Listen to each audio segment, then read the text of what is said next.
Hi welcome to my channel. இன்றைக்கி வந்து நம்ம என்ன பார்க்க போகிறோம் அப்படின்னா, பால் பொங்கல் எப்படி செய்கிறதுன்னு பார்க்கலாம். அதுக்கு வந்து பச்சரிசி வந்து ஒரு கப் எடுத்துக்கோங்க. அதை வந்துட்டு நல்லா கழுவிக்கலாம். 2 வாட்டி நல்லா கழுவுனதுக்கப்புறமா வந்துட்டு இதை ஒரு 20 to 30 மினிட்ஸ்க்கு வந்து இதை நல்லா ஊற வச்சு எடுத்துக்கோங்க. அப்போ தான் உங்களுக்கு வேக வைக்கும்போது சீக்கிரமாக நல்லா வேகும். ஏன்னா நம்மளுக்கு நல்லா குலைவாக வேணும் பால் பொங்கலுங்கிறக்காக. அதுக்காக நான் வந்துட்டு ஒரு 20 மினிட்ஸ் வந்து இதை நல்லா ஊற வச்சுக்கிறேன். அது அப்படியே ஓரமாக இருக்கட்டும். நெக்ஸ்ட்டு வந்து பால் வந்து நான் ஒரு 4 கப் அளவு, 1 கப்புக்கு 4 கப் அளவுக்கு பால் எடுத்திருக்கேன்.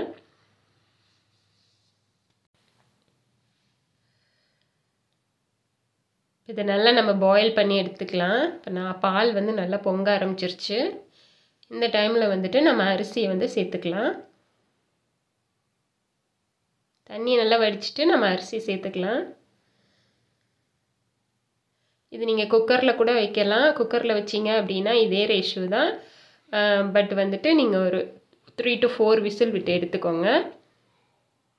அது கூட 1 டேபிள் ஸ்பூன் நெய் விட்டுக்கிட்டு நல்லா இதை வந்து நான் வேக வச்சு எடுக்க போகிறேன்.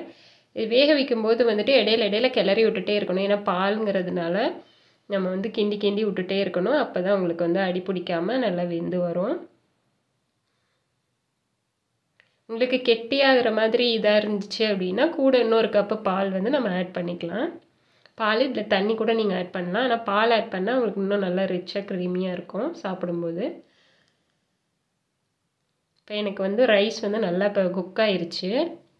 நல்லா குக் ஆனதுக்கப்புறமா இந்த மாதிரி நல்லா ஸ்மாஷ் பண்ணி விட்டுருங்க. அப்போ வந்து நல்லா குலைவாயிரும் உங்களுக்கு.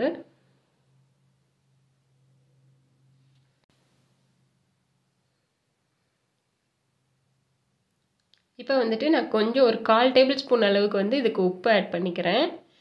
அப்போ தான் உங்களுக்கு வந்து அந்த ஸ்வீட் வந்து நல்லா தூக்கி கொடுக்கும். இப்போ வந்துட்டு நீங்கள் இதில் சர்க்கரை கூட போட்டுக்கலாம். நான் வந்துட்டு இதில் இன்றைக்கி வெல்லம் சேர்க்குறேன். 1 கப் அளவுக்கு ரைஸ்க்கு 1 கப் அளவுக்கு வெல்லம் ஆட் பண்ணிக்கோங்க. 1 கப் தண்ணி ஊற்றி இதை வந்து நல்லா நம்ம வந்து கொதிக்க மட்டும் வச்சு எடுத்தால் போதும். அந்த தூசிக்காக தான். இப்போ வந்து நல்லா கொதிச்சிருச்சு. இப்போ இதை நம்ம ஃபில்ட்ரு பண்ணி இதை வந்து நம்ம அந்த பொங்கலில் ஆட் பண்ணிடலாம்.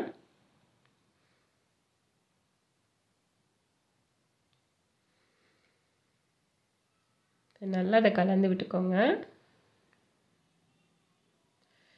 அடுப்பை வந்து லோவாகவே வச்சுக்கோங்க.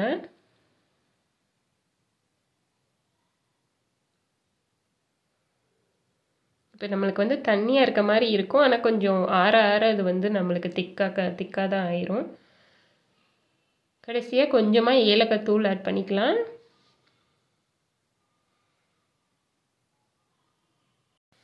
இப்போ இன்னொரு பாத்திரத்தில் ஒரு 2 டேபிள் ஸ்பூன் அளவுக்கு நெய் ஆட் பண்ணிக்கோங்க. கொஞ்சமாக முந்திரியும் திராட்சையும் போட்டு இதை நல்லா ஃப்ரை பண்ணி எடுத்துக்கலாம்.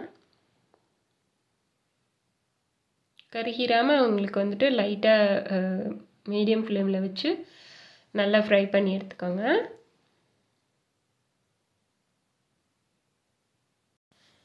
இப்போ இதை வந்துட்டு நம்ம வந்து இந்த பால் பொங்கலில் நம்ம ஆட் பண்ணிடலாம்.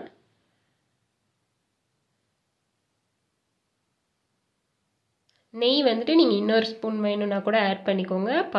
பால் பொங்கலுக்கு வந்து நெய் வந்து சேர்த்திங்க அப்படின்னா இன்னும் நல்லா டேஸ்ட்டாக இருக்கும். ஸோ அவ்வளோதாங்க, நம்மளுடைய பால் பொங்கல் ரெடி ஆயிடுச்சு. ஸோ இது போல் நீங்களும் ட்ரை பண்ணி பாருங்கள். உங்களுக்கு பிடிச்சிருந்துச்சுன்னா லைக் பண்ணுங்கள், ஷேர் பண்ணுங்கள், கமெண்ட் பண்ணுங்கள். மறக்காமல் சப்ஸ்கிரைப் பண்ணுங்கள். அந்த பெல் பட்டனையும் கிளிக் பண்ணிக்கோங்க. தேங்க்யூ, பாய்.